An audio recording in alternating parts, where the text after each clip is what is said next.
ने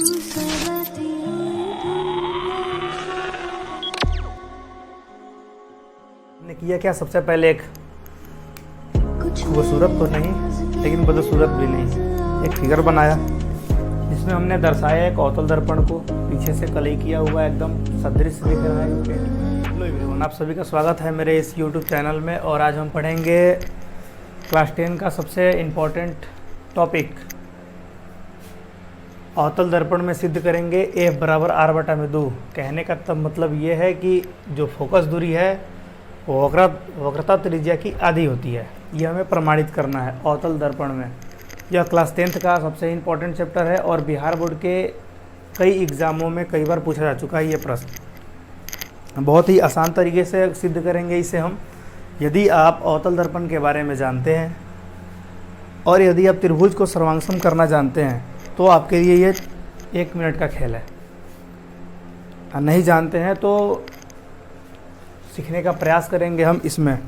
तो सबसे पहले किसी भी चीज़ को सिद्ध करने के लिए उसके बारे में लिखते हैं कि हमें गिवन क्या है, दिया क्या गया है, हमें ज्ञात क्या करना है। इन सब चीज़ों को सबसे पहले हम लिख लेते हैं, उसके बाद हम आगे बढ़ेंगे। तो सबसे पहले हम यहाँ लिखेंगे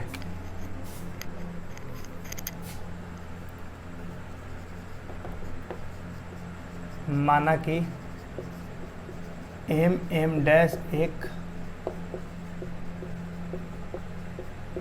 अवतल दर्पण है जिसमें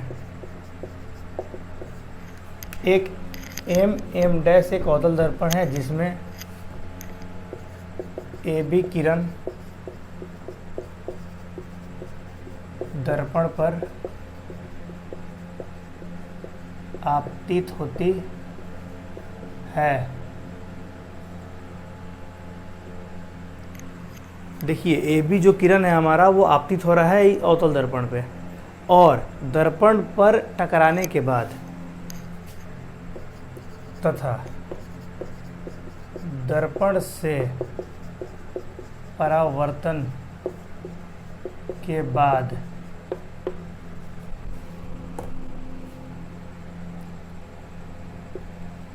फोकस F से होकर परावर्तित होती है।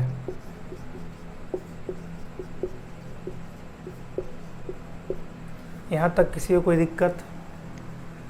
एक AB किरण है जो इस अवतल दर्पण पे आपतित हुई है बिंदु B पर, और फोकस से क्या हुई है, परावर्तित हो गई है। आप जब अवतल दर्पण में प्रतिबिंब बनाना सीखे होंगे तो आपको बताया गया होगा कि अनंत से आती किरणें दर्पण से परावर्तन के बाद फोकस से होकर गुजर जाती है।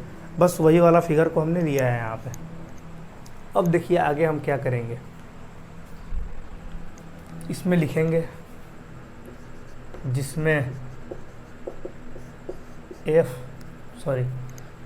P यानी कि पोल है, ध्रुव, F फोकस दूरी, C वक्रता केंद्र,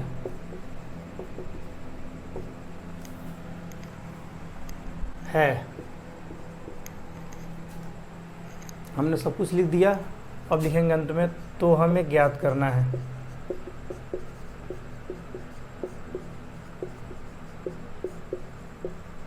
F बराबर r/2।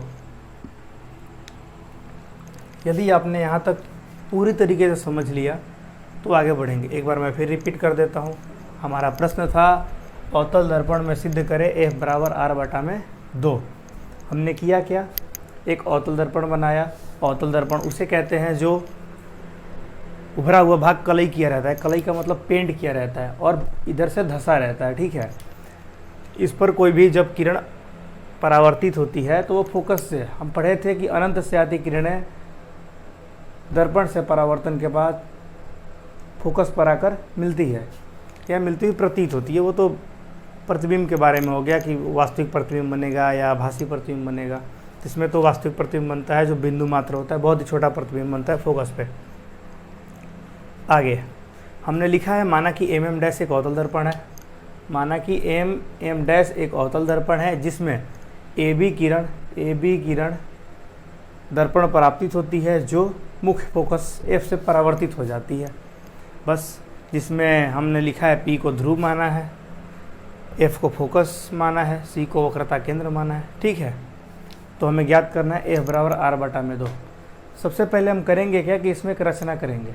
ठीक है, रचना में क्या होगा देखिए ज़रा सा, इस वक्रता केंद्र से इसको मिलाएंगे। ठीक है, इस वक्रता केंद्र सी से इस बी की बिंदु को मिलाएंगे। ठीक है, जब मिलाने के बाद तो हमें पता लगा कि जब दिया है इसमें कि हमारा जो ए बी लाइन है वो समानांतर है पीसी के, हमारा जो ये ए बी लाइन है इसको मैं थोड़ा डार्क लिख दूं यहाँ पे, ए बी जो लाइन है वो पीसी के समानांतर है। और तीसरी रेखा अभी रुकिए, देखिए यदि आपने परावर्तन के नियम पढ़े होंगे तो परावर्तन के 2 नियमों को आपने जाना होगा। पहला नियम क्या था? तो पहला नियम ये था कि आपतित किरण, परावर्तित किरण और आपतन बिंदु पर खींचा गया अभिलंब तीनों एक ही समतल में होते हैं। और परावर्तन का दूसरा नियम ये था कि आपतन कोण जो होता है वो परावर्तन कोण के बराबर होता है। कहने का मतलब हमारा जो ये वाला कोण आई है वो बराबर होगा ये कोण आर के। सबसे पहले इस चीज़ को लिखेंगे हम, समानांतर को भी हम भूल जाते हैं कुछ देर के लिए। हम लिखेंगे इस कोण को, जिस कोण को लिखते हैं उस कोण को हम बीच में रखते हैं, ए बी सी। कोण ए बी सी हमारा आपतन कोण होगा, कोण ए बी सी जो बराबर होगा किसके? सी बी एफ के, जो बराबर होगा सी बी एफ के। इसको मान लेते हैं इक्वेशन नंबर 1 यानी समीकरण नंबर 1। ऐसा क्यों हुआ तो हम रीजन देंगे, क्योंकि हम जानते हैं कि आपतन कोण जो आई है वो बराबर होता है परावर्तन कोण आर के। ठीक है, ये परावर्तन के नियम से यहाँ लिख देंगे हम, परावर्तन के नियम से। आगे यदि हमने यहाँ तक जाना तो हमने ये भी जाना कि हमारा जो ए बी है वो समानांतर है पीसी के, ए बी जो है वो समानांतर है पीसी के। और जब ये लाइन इसके समानांतर है और तीसरी रेखा बीसी उसे क्या कर रही है? काट रही है, तथा बीसी रेखा उसे काट रही है। तो आपने पढ़ा होगा क्लास 9 में एक पर में कि जब 2 समानांतर रेखाओं के बीच तीसरी रेखा उसे काटती है तो इसका एकांतर कोण जो होता है वो बराबर होता है। कहने का मतलब कोण ये और कोण ये जो होंगे वो आपस में इक्वल होंगे एकांतर अंतर कोण से। तो कोण ए बी सी जो होगा वो बराबर होगा कोण बी सी पी के। इस पी को मैं पी लिखे ना एफ लिख दिया। ठीक है, समीकरण नंबर 2। यदि हम समीकरण 1 और 2 को तुलना करते हैं, ठीक है, समझ में आया यहाँ तक? ऐसा ना हो कि मैं बनाता चला जाऊँ आप समझ ना पाए। देखिए मैंने किया क्या है, सबसे पहले मैंने ये किया है कि परावर्तन के नियम से कहता है, परावर्तन का नियम कि आपतन कोण जो होता है वो परावर्तन कोण के बराबर होता है। तो आई आर को मैंने बराबर कर दिया। आई का नाम क्या है? ए बी सी, और आर का नाम क्या है? C B F. इसको बराबर कर दिया। अब मैंने दूसरा बार क्या किया है, रचना में मैंने ये किया है कि बी सी को मिलाया है। ठीक है, कहीं आप रचना लिख लेंगे, इधर कहीं आप रचना इधर लिख लेंगे कि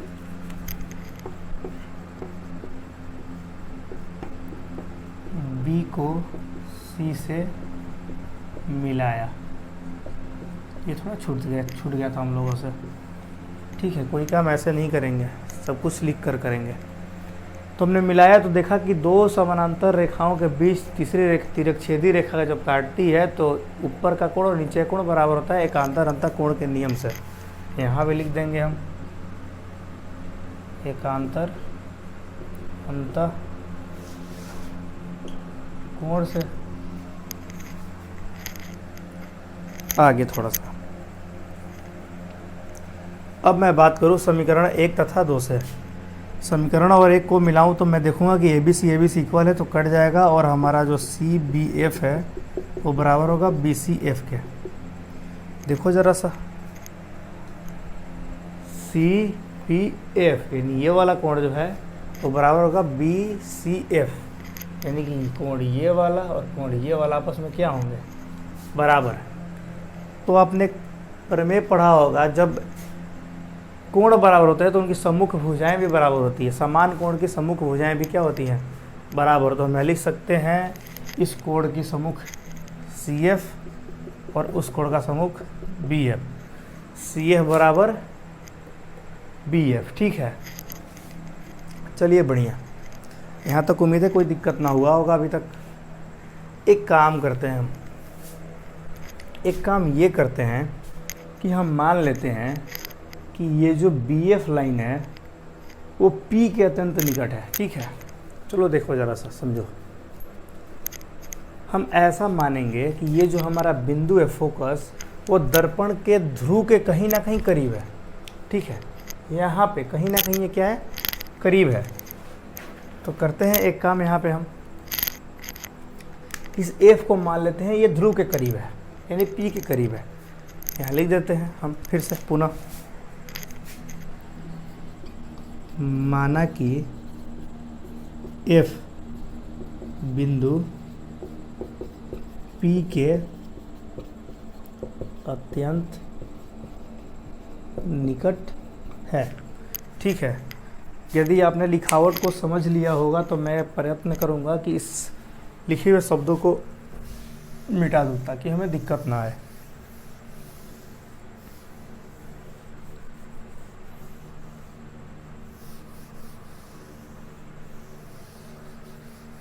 चलो देखते हैं, हमने क्या माना अभी कि जो एफ बिंदु है वो पी के अत्यंत निकट है। तो चलो बढ़िया, हमने माना था कि एफ जो बिंदु है वह हमारा पी के अत्यंत निकट है। ये जो एफ बिंदु है वो पी के अत्यंत निकट है, तो हम कह सकते हैं कि बी एफ बराबर पी एफ बराबर बी एफ मान लेते हैं समीकरण नंबर 4। अब लिखेंगे समीकरण 3 तथा 4 से। तो यदि हम 3 और 4 के बीच कंपेयर करते हैं तो हम देखेंगे कि इसमें भी बी एफ मौजूद है, इसमें भी बी एफ मौजूद है, यानी कि ये दोनों कट गया और बचा गया हमारा पी एफ बराबर सी एफ, पी एफ बराबर सी एफ। यदि आपको ये पूरा सा डायग्राम याद है, इसे आप सोल्व कर पाते हैं, बना पाते हैं, तो आपको ये पूरा सिद्ध करने में कोई परेशानी नहीं होगी। आप एकदम आराम से प्रूव कर सकते हैं कि अवतल दर्पण में एफ बराबर r/2, यानी कि जो हमारा वक्रता त्रिज्या होती है, वक्रता त्रिज्या वो फोकस दूरी की आधी होती है। बिल्कुल, ये अगर फिगर आपको समझ में आ चुका है अच्छी तरीके से तो हम यहाँ लिख सकते हैं ये जो हमारा P से C तक की दूरी है, PC, P से C तक की दूरी को हम लिख सकते हैं PF प्लस CF। इस देखिए समझिए ज़रा सा, यहाँ पे P से C तक की दूरी, P से C तक की दूरी, यहाँ से यहाँ तक की जो दूरी है वो इसका और इसका योग है, PF और CF का योग है। या हम लिख सकते हैं जब दोनों आपस में इक्वल है तो हम दोनों को हम PF लिख सकते हैं। जाहिर सी बात है, जब दोनों आपस में बराबर है तो 5 रुपए के नए सिक्के और 5 रुपए के पुराने सिक्के चलेंगे तो 5 ही रुपये में भाई हम लिख सकते हैं PF प्लस PF, यानी कि PC बराबर 2PF, PC बराबर 2PF। थोड़ा सा आगे हम देखेंगे तो हमें महसूस होगा कि जो हमारा PC है वो वक्रता त्रिज्या R है और जो हमारा PF है वो F है। तो ये गुना में है, उधर गया तो भागा में, यानी कि F बराबर r/2।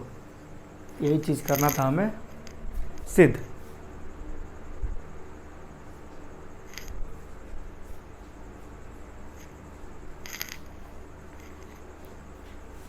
चलिए हम फिर से देखेंगे इस चीज़ को।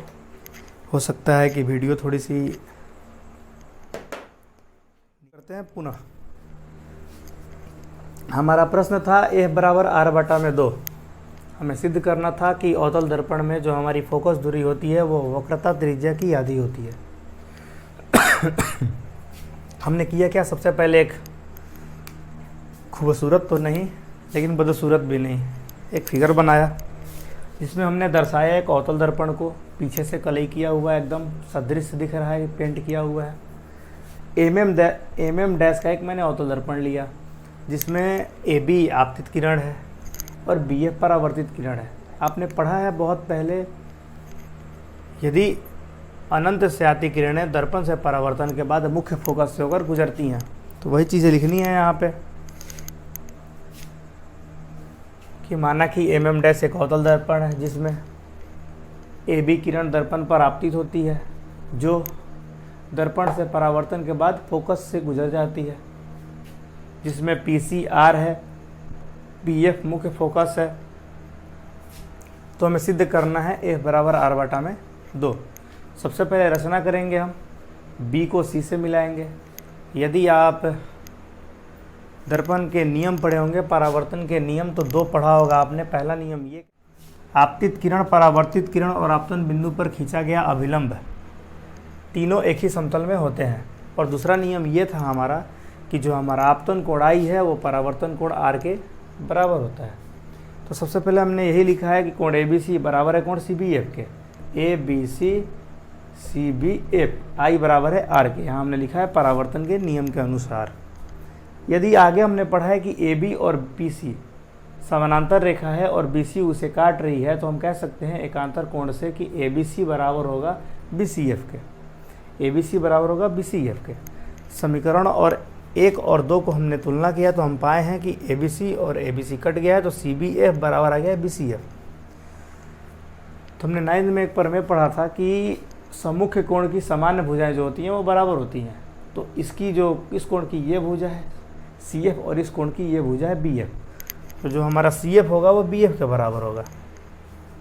अब हल्का सा हम कल्पना करेंगे, हम मान लेंगे कि हमारा जो फोकस एफ है वो पी ध्रुव के अत्यंत निकट है, बहुत ही करीब है। तो हम कह सकते हैं कि पी एफ बराबर बी एफ। हम क्या कह सकते हैं, पी एफ बराबर बी एफ। इसको मान लेंगे इक्वेशन नंबर 4। अब हम 3 और 4 को कंपेयर करेंगे तो आएगा पी एफ बराबर सी एफ, यानी कि जो हमारा ये पी एफ है वो बराबर है सी एफ के। ठीक है, या हम इसे लिख सकते हैं पी सी बराबर इतना बराबर इसका योग और इसका योग। पी सी बराबर C F plus P F, इन दोनों को जोड़ेंगे तो पूरा पी सी एम में मिलेगा। यह हमारा सी है।